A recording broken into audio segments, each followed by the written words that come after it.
Hardly a red-blooded American hasn't seen a thrilling fireworks display from the stands in a stadium or relaxing on the grass in a community park. But what's it like at the launch point where the pyrotechnicians shoot off the rockets? Here's a look behind the scenes as the Indiana Gazette Online goes backstage at a fireworks show by Starfire, the company that has put on the displays at Indiana's Mack Park for more than 30 years.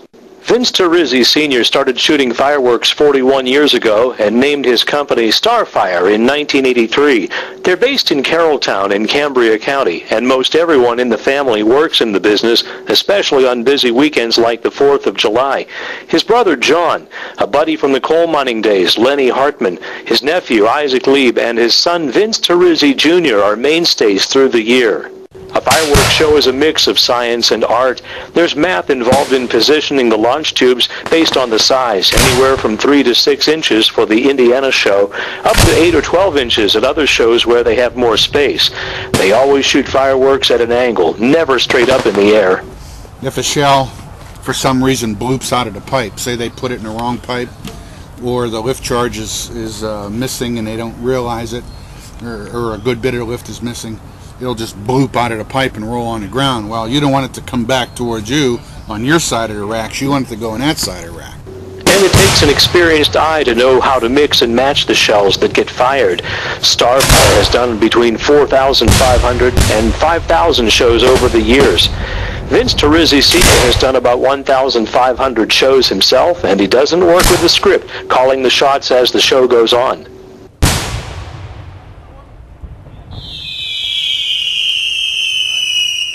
Safety is the #1 concern backstage. Everyone needs to know which shells have fired and which didn't, and they need to know how to deal with problems. So if you light this, you usually take 1 or 2 steps out of the way, like this, and you always keep your back towards it. You always keep your back towards it. And after you do this for a while, you'll start to know when something's going to happen. If it goes down in and you don't hear a thump that comes out real quick, then you start taking 5 or 6 steps over that way. Fireworks has a language all its own. Watching the display out in the field, you might like to need umbrellas or showers of color. Out of the fireworks boxes, they have trade names. There are chrysanthemums and peonies, crossette strobes, super crowns.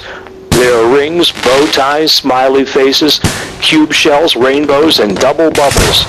This one, when it goes up, it is a Saturn ring with a gold sphere inside of the Saturn ring and a rising silver tail. That's the tail that, like when you see them leave the pipe and they leave the tracer in the sky as they go up, that's this little silver comet that's attached to it that gives you the tail. Some of them crackle, some of them blink strobing, some of them are red, you know. Just all different changes to give you something different.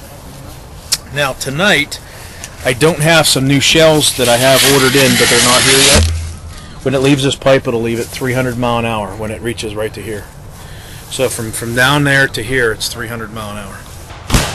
Best time to watch fireworks is just after dusk. If it's too windy, it's too dangerous. If it rains, they cancel. But if there's light snow, they look great. Best conditions of all, high humidity. That's more oxygen for a longer but slower burn and deeper, richer colors. The fireworks are dropped into tubes that are braced together in wooden racks and set up in a single row so they're all easy to reach. The Starfire crew reloads the launch tubes as the main show goes along. But another series of racks is set aside and loaded to fire just once. 130 shells, one after another, lit from a single fuse. And here it is, the grand finale of the Starfire show as seen from Ground Zero.